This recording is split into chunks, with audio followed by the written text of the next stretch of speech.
Shtimi i numrit të lindjeve në këtë periudhë ka vënë në vështirësi 2 maternitetet në Tiranë, të cilët janë të detyruar të presin edhe lindjet që vinë nga rrethet. Brenda 24 orëve numërohen 30 lindje në maternitetin Mbretëresha Geraldin.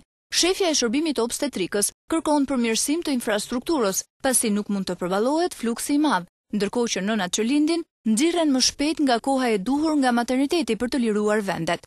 Por sipas saj, një grua lehon mund të ketë edhe komplikacione pas 24 orëve. Numri lindjeve kohët e fundit të shëritur, sidomos në periudhën e verës, mund të shkojë edhe 30 lindje në 24 orë, dhe për kapacitetin që ka spitali Mbretëresha Geraldin, nuk mund të përballohet gjithë ky fluks. Deri diku e kemi menaxhuar duke paksuar ditë të qëndrimit në spital, për shembull për gratë që operohen, që lindin me operacion, mund të qëndrojnë 48 orë, edhe pastaj të dalin në kushte ambulatore të ndiqen, ndërsa ato që kanë probleme mund të qëndrojnë dhe 2-3 ditë më shumë. Lehonat normale, ato që kanë lindje normale, mund të rinë vetëm 24 orë, sepse kapaciteti i spitalit është përgjysmuar.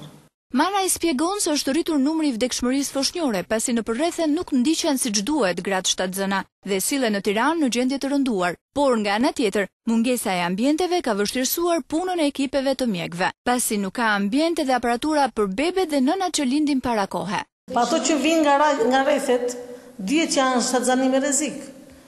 Në vdekshmëri amtare s'kemi pasur, po vdekshmëritë e bebet ka, sepse janë raste që vinë të tilla që andej, ose ka raste edhe këtu, që nuk mund të trajtojnë gjatë në spital, sepse edhe kapaciteti i shtatzanisë me rrezik, i repartit, është i përgjysmuar pothuajse. Këtu në përgjithësi vinë nga rrethet, shpesh pa i lajmëruar fare, ndodhin para situatave kritike, dhe kjo bën që të krijojnë konflikte midis materniteteve, midis ekipeve.